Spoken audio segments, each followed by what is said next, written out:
Welcome to intellectuals Avenue. आज हम Robert Frost की जिस पोइम को डिस्कस करेंगे उसका टाइटल है प्रोवाइड यानी मुहैया करो, दे दो। अब क्या चीज़ देनी है हमने वो इस पोइम में बयान किया गया है कि हमें अपनी मौत से पहले अपनी आने वाली नस्लों के लिए बहुत कुछ छोड़कर जाना चाहिए।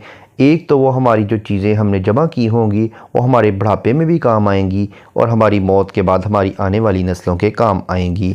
ये पोइम टोटल 7 टर्सेट्स में कंसिस्टेड है। टर्सेट का मतलब है 3 लाइंस पर consisted stanza.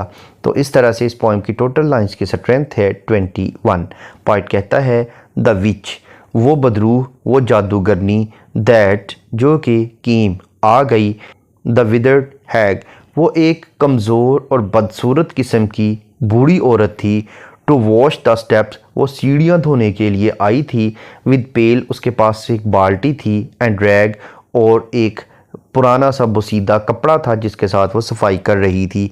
Was once the beauty एबिशैक, वो एक एबिशैक की तरह की खूबसूरत औरत किसी ज़माने में हुआ करती थी। यानी वो जो बूढ़ी बदशक्ल किस्म की बदसूरत किस्म की औरत सीढ़ियाँ धोने आई है, एक ज़माना था वो एबिशैक की तरह की एक खूबसूरत औरत थी। एबिशैक एक बाइबल में औरत का जिक्र है जो कि अपनी खूबसूरती और जवानी की वजह से बहुत मशहूर थी। उसे उसके साथ कंपेयर किया गया है। The picture pride of Hollywood, वो हॉलीवुड यानी जो इंग्लैंड की फ़िल्म इंडस्ट्री है उसकी एक प्राइड पिक्चर हुआ करती थी, यानी उसमें एक उसे फ़ख्रिया मुकाम हासिल था। Too many fall from great and good, बहुत से उस तरह के अजीम लोग ऐसे हैं जो कि गिर गए हैं, यानी बहुत अच्छे मुकाम पर हुआ करते थे, लेकिन वक्त के साथ साथ जैसे वो औरत जो कि हॉलीवुड का प्राइड था वो एक बुढ़ापे में आकर बदसूरत हो गई और लोगों के घरों की सफाइयाँ करती फिर रही है। इसी तरह से बहुत से लोग ऐसे हैं जो बुलंद मुकाम से नीचे गिर गए। फॉर यू, आपके लिए, टू डाउट द लाइकलीहुड, इस बात का इम्कान शक में मुब्तला कर देता है। यानी इसका मतलब है कि इस बात पर शक करना मुश्किल नहीं है कि ये काम आपके साथ भी हो सकता है, यानी आपके साथ भी यही होगा। आज आप जवान हैं, कल आप बूढ़े और बदसूरत हो जाएंगे और आपको बहुत घटिया काम करना पड़ेंगे।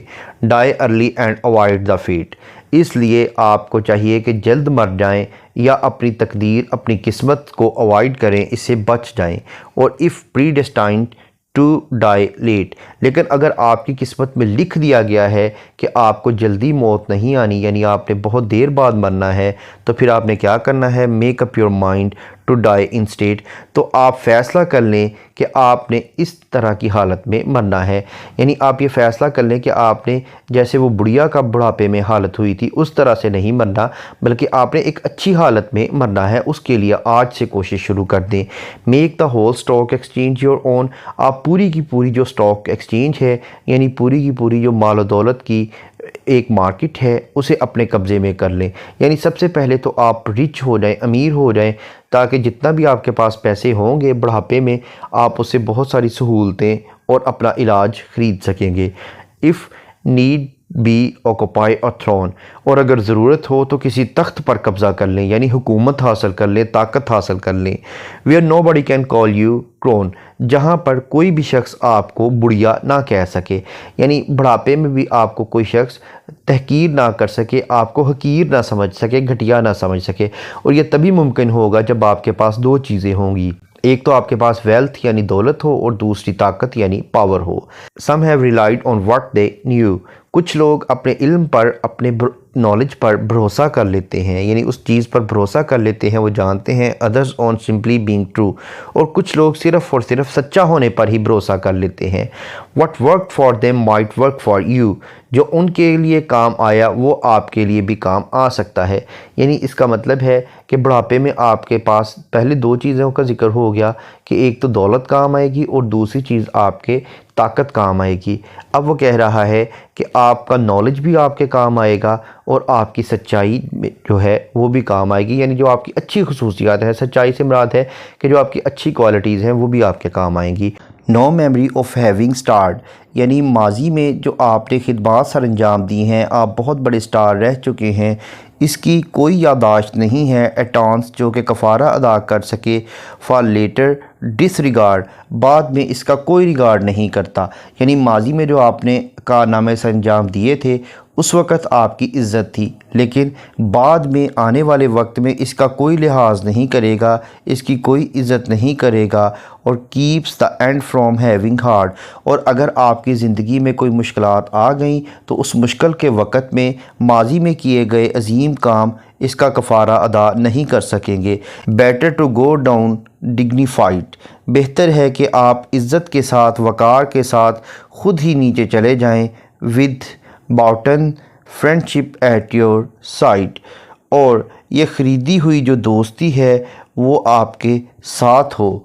यानी इसका मतलब है कि आपका जो माली तौर पर मुस्तहकम होना है वो बहुत ज़रूरी है। Than none at all provide, इससे बेहतर कोई और चीज़ नहीं है कि आप मुहैया करते रहें।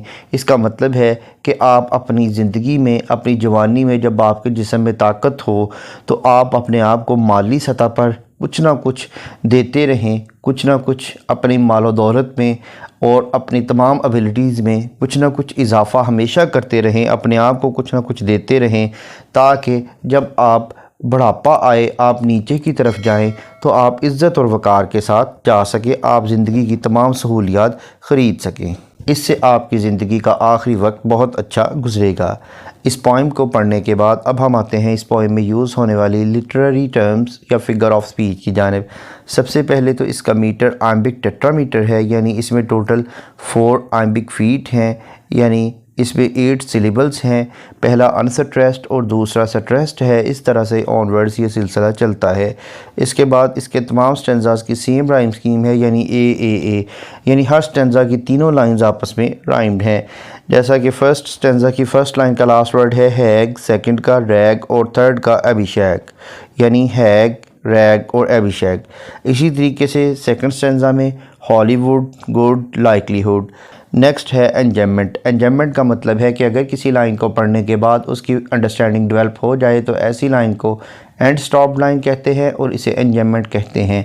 इसके बरक्स अगर किसी लाइन को पढ़ने के बाद उसकी अंडरस्टैंडिंग डेवलप ना हो बल्कि इसके लिए नेक्स्ट लाइन की सपोर्ट की ज़रूरत हो तो ऐसी लाइन को रन ऑन लाइन कहते हैं और इसे एंजॉयमेंट कहते हैं। जैसा कि लाइन नंबर 1 एक रन ऑन लाइन है जिसमें वो कहता है the witch that came the withered hag, यानी वो जो एक बदशक्ल किस्म की बुढ़िया आई थी, अब वो किस काम के लिए आई थी वो सेकंड लाइन में बयान करता है, to wash the steps with pail and rag. इसके बाद लाइन नंबर 3 में पोइट ने अभिषेक का एलुजन यूज़ किया है और लाइन नंबर 4 में उसने हॉलीवुड का एलुजन यूज़ किया है। नेक्स्ट है इंटरनल राइम। इसका मतलब है एक ही लाइन में 2 या 2 से ज़्यादा राइम्ड वर्ड्स का इस्तेमाल करना, जैसा कि लाइन नंबर 10 में होल स्टोक ऑन। नेक्स्ट है मेटाफर। इसका मतलब है किसी क्वालिटी की बेस पर किसी चीज़ को कोई दूसरी चीज़ डिक्लेयर कर देना, जैसा कि लाइन नंबर 9 लाइन नंबर 10 में उसने स्टॉक एक्सचेंज का वर्ड यूज़ किया है जिसका मतलब है मालो दौलत, और जो थ्रोन है वो ताकत और हुकूमत का मेटाफर है। उसके बाद लाइन नंबर 21 में प्रोवाइड का मतलब है कि अपने आप को कोई दौलत और ताकत मुहैया करते रहो। उसके बाद लाइन नंबर 21 में उसने प्रोवाइड का वर्ड रिपीट किया है। नेक्स्ट है एलिट्रेशन। एलिट्रेशन का मतलब है बिगनिंग ऑफ 2 और more than 2 words in the same line with the same letter और साउंड, यानी एक ही लाइन में 2 या 2 से ज़्यादा अल्फाज का एक ही हरफ या एक ही आवाज़ से शुरू होना, जैसा कि लाइन नंबर 1 में विच, विदर्ड, ये दोनों वर्ड्स W लेटर से स्टार्ट हो रहे हैं। उसके बाद लाइन नंबर 4 में पिक्चर, प्राइड, लाइन नंबर 5 में ग्रेट, गुड, लाइन नंबर 9 में मेक, माइंड, लाइन नंबर 12 में can, call, crone, line number 19 में डाउन, डिग्निफाइड। नेक्स्ट है कॉन्सोनेंट्स। कॉन्सोनेंट्स का मतलब है use of same consonant letter in the different words of the same line, यानी एक ही line के मुख्तलिफ अल्फाज में एक ही कॉन्सोनेंट लेटर का इस्तेमाल करना, जैसा कि लाइन नंबर 12 में नो बॉडी, कैन, क्रोन, इन तीनों वर्ड्स में एन लेटर यूज़ हुआ है जो कि कॉन्सोनेंट है। उसके बाद लाइन नंबर 18 में एंड हार्ड, लाइन नंबर 21 में देन, नन। नेक्स्ट है एसोनेंस। एसोनेंस का मतलब है use of same vowel letter in the different words of the same line, यानी एक ही लाइन के मुख्तलिफ अल्फाज में एक ही वावल लेटर का इस्तेमाल करना, जैसा कि लाइन नंबर 1 में विच, विदर्ड, इन दोनों में आई लेटर यूज़ हुआ है जो कि वावल है। उसके बाद लाइन नंबर 10 में होल स्टॉक ऑन। इसके अलावा पॉइंट ने इमेजेस भी यूज़ किए हैं, जैसा कि witch, the withered hag, steps, pale, peck, throne, crone. इसके अलावा पोइट ने हाइपरबोलिक का इस्तेमाल भी किया है, यानी इसका मतलब है बात को बहुत ज़्यादा एग्जैजरेट करना, बहुत ज़्यादा बढ़ा चढ़ा कर बयान करना। इसके अलावा इसमें आयरनी का एलिमेंट भी पाया जाता है, जैसा कि अभिषेक एक बहुत बढ़िया करैक्टर था, लेकिन बुढ़ापे में उसे लोगों की सफाई करना पड़ी और वो बदसूरत हो गई। इसके अलावा जक्स्टा पोजीशन भी हमें मिलती है, यानी इसमें जवानी और बुढ़ापे को कंपेयर किया गया है। इसके बाद अगर हम इस पोइम की टोन को देखें तो ये आयरनिक, सैटिराइजिंग और ट्रेजिक है। एंड पर अगर हम इस पोइम के थीम को देखें तो इसमें हमें ब्यूटी और फेम की ट्रांसफॉर्मेशन का थीम मिलता है कि खूबसूरती और शोहरत हमेशा कायम नहीं रहती। इसके अलावा द इनएविटेबल डिक्लाइन का थीम मिलता है कि जब ज़िंदगी में ज़वाल आता है तो हम इससे बच नहीं सकते। इसके अलावा प्रैग्मेटिज़म और आइडियलिज़म को कंपेयर किया गया है। इसके अलावा सोशल स्टेटस और पावर का थीम मिलता है, मटीरियलिज़म और फ्रेंडशिप का थीम मिलता है। यहाँ पर यह पोइम कंप्लीट हुई। रॉबर्ट फ्रॉस्ट की दीगर पोइम्स को डिटेल में समझने के लिए इसी चैनल यानी इंटेलेक्चुअल्स एवेन्यू पर रॉबर्ट फ्रॉस्ट की प्लेलिस्ट को विज़िट करें। इसके अलावा जिन लिटरेरी टर्म्स का जिक्र इस पोइम में किया गया है, उन तमाम टर्म्स को डिटेल में समझने के लिए भी इसी चैनल पर लिटरेरी टर्म्स की प्लेलिस्ट को विज़िट करें। उस प्लेलिस्ट का लिंक भी डिस्क्रिप्शन बॉक्स में मौजूद है। Thank you for attending this lecture.